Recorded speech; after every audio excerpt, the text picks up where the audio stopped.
I know it was you, McDavid. I don't have any money, but I do have a particular set of skills. Skills that pertain to the consumption of whiskey.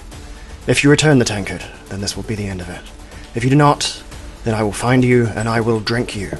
I will film this act and upload it to YouTube, where between 70 and 300 people will view it. This video will make approximately 93 cents, and that will be your life's worth. Your bottle will not be recycled.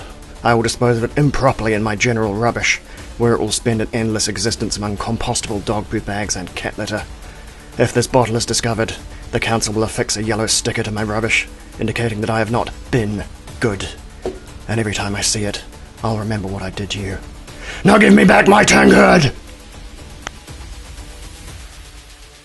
Enjoyed that introductory skit, which we have totally seen and planned in advance. Anyway, that was a good one. Oh, yeah. I bet I spent many minutes on that one. Back with another ranked whiskey, and today it is Kilkerran. Seen a bit of Kilkerran this Christmas season. But you ain't seen it like this. Kilkerran is everywhere. They're a very prolific producer, but very rarely does it have a number, and very, very, very rarely is that number 17. Oh my goodness, what's going on? This is just about... This must be some of the oldest Kilkerran one can get one's hands on. I don't actually have their start of production date mentally to hand, but they're not an ancient distillery by any means. They're a pretty modern joint. So to see whiskey of this old is this many olds in one bottle is quite something. It is also cask strength at 58.4 ABV, and judging by the cask, judging by the colour, I'm going to say no, I'd be completely wrong, and they've filled us in. It's a refill sherry hogshead. So man, that has been stripped. That is that a has seen some well-refilled fills. hoggy. Yeah. That thing is on the bones of its butt, one might say. Thank you. So, but we've got a lovely sort of lemon gold, straw gold almost, if one was titrating this. Time to ditch and the Crash Bandicoot jumper. For any marsupial madness. I'm surprised you survived in that thing as long as you did. It is not as bad as the last time we were filming, but it is not cool, one might say.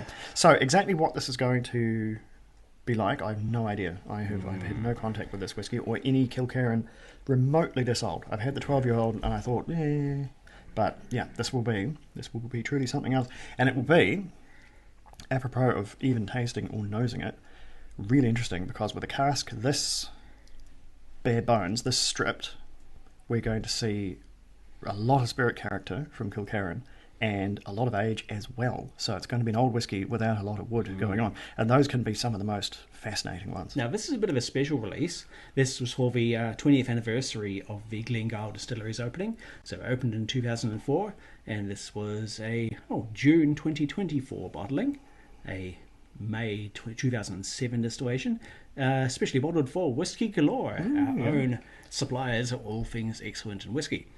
Another local joint for them. There are 282, maybe about 281 now, bottles of this out there. So not a hell of a lot. Yeah. No, not a hell of a lot at all. Wait, how many bottles do you get out of your standard hogshead? Is that maybe... Hogshead hovers around about 300. You get more or less depending on the loss. You'd need to do the maths breakdown for that one, but not to worry. So at full strength here, which is quite a lot. It's a very clean nose to it. It's not giving away much yet. It's almonds, a bit of white fruit, maybe a peach. What I don't know is the peating level in here. It's not the heavily peated, so we'll assume it's the standard Kilkerran, which is much, much more mildly peated. So what do we got? That's way different to any Kilkerran I have ever nosed before. That's very slight. It's quite floral. There's almost a background of sort of citrus lemon blossom in here. I'm struggling to get the florals. There's way less maritime and peat than I was anticipating. I'm getting more of like a dry or a mineral note to it, a bit like a really dry German Riesling as a point of comparison. It is quite mineral. There's a bit of oolong tea. Interesting.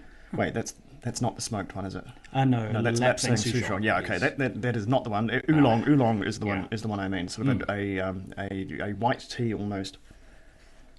Yeah, really dry, somewhat unyielding. Let's try it at full strength.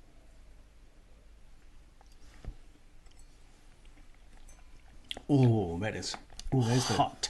Wow. There's the goodness. Oh, that is Crunchy into a fresh red pepper. That red is chili even. Wow. very aggressive, right at the back. My goodness. That's right in front of my tongue and my That's gums going to be even are on fire. That's going to be difficult to approach. That is going to need water.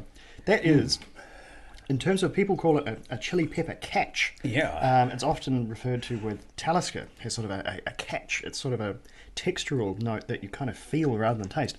This has got spades of it. There is a mild smokiness right on the end, like a tobacco pipe that's been left to smoulder and go out. Just like an after image of smoke. Okay, with water, water. That's way more familiar. Now I am once again tasting Kilkerran. That's really got the peat started to what I would more anticipate. The Maritime is suddenly here. Oh, there it goes, on below even.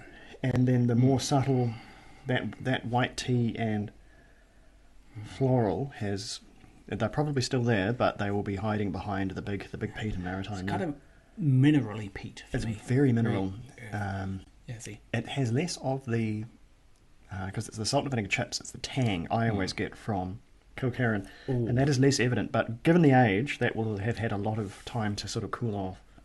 That is lovely. That has brought out so much flavour. My first impression was some.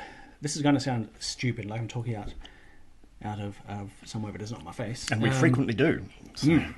I'm thinking a Cajun fish dish. Cajun fish? Yeah.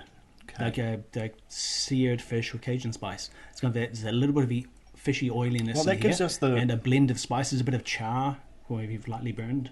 That gives us the Maritime. Yeah. And it certainly gives us the chili catch there.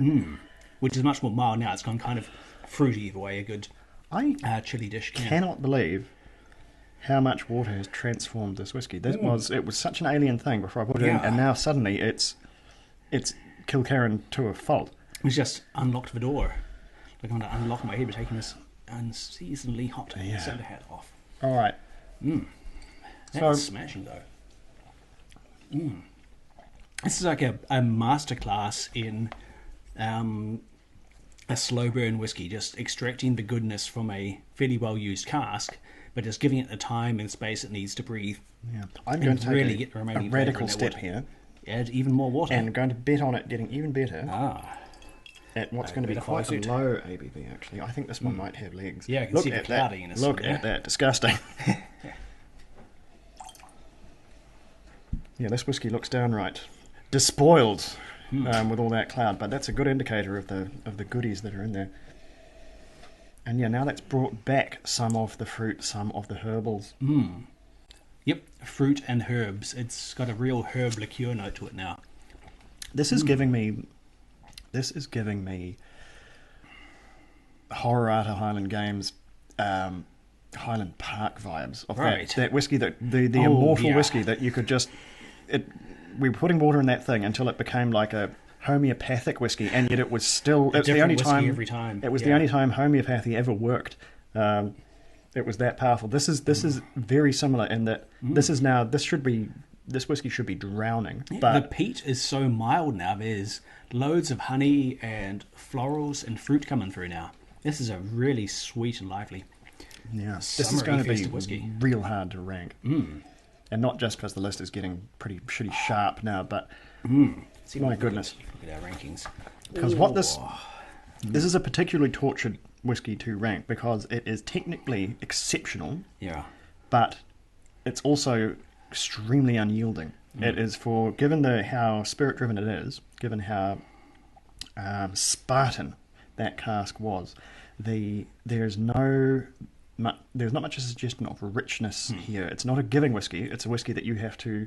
It's a whiskey that you have to come to it. It's not. You have going to come engage to with it. It's a two-way exchange, not just to drink the whiskey and immediately. And so I think in terms of who would enjoy this whiskey, people that were into Kilkerran would be losing their minds because it's such a masterclass on everything that Kilkerran is. Yeah. But if you're not a Kilkerran super fan, and I'm sort of, I'm sometimes I am, sometimes I'm not, then it's like, there's not enough here, sort of a thing. I think there is absolutely something here, but to play devil's advocate, this could be a whiskey that some people taste and go, well, like, why? Like, why is there 17 on the bottle? Yeah. There's just it's not wearing its maturity on its sleeve. It really, you have to go in and find it. This would be excellent, I think, as a whiskey to introduce a white wine snob to.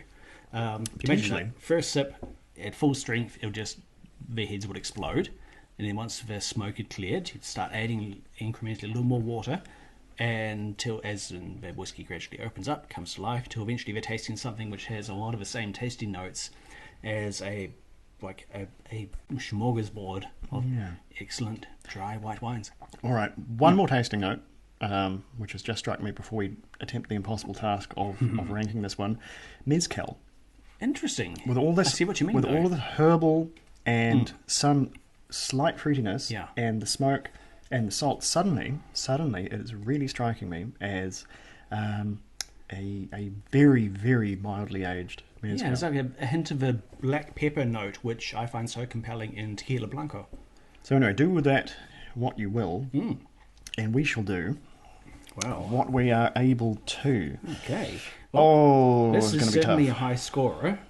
I am sentimentally very attached to our current third place entry, which is a Pocono Winter Malt.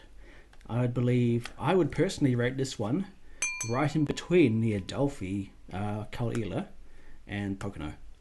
I'm so pleased because that's exactly where I'd put it. Neat. I think remarkably, the Pocono is still holding on, and this is when you know the list is subjective. Because if there was a Kilkerran, a practicing Kilkerraner at this table would be being flipped right now because the very implication that a no age statement whiskey that would be illegal in Scotland because it contains heretical malts. Well, actually, no, maybe because it's all barley, isn't it? Yeah, it's barley. They couldn't say no. Yeah, so okay, not actually illegal, but many would make the suggestion. Fly in the face of tradition, but here we are. But no, I agree.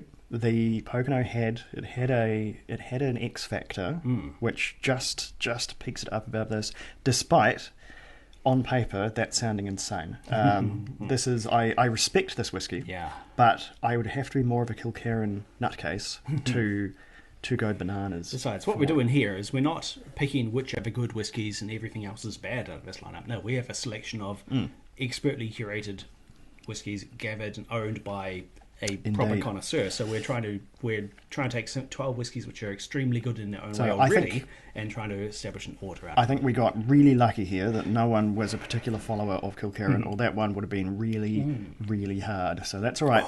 That's right. Well done, Pocono. Never mind Adelphi Kalila. And yeah, my goodness. It'll be a very long time before we see Kilkerran of that stature here. And what an interesting one to bottle as well. Yeah. What an interesting cast to find. That's a Whiskey Law knows their audience. They know that that's where the watering hole for only the nerdiest whiskey people. And that's where a whiskey like this, which might otherwise not find a home, will go down just right. So anyway, fascinating. And we will move along to another. Oh, it's going to be another blind one. Mystery Ram tomorrow. All right, Snudger. We will see you then. 13 minutes. Naughty.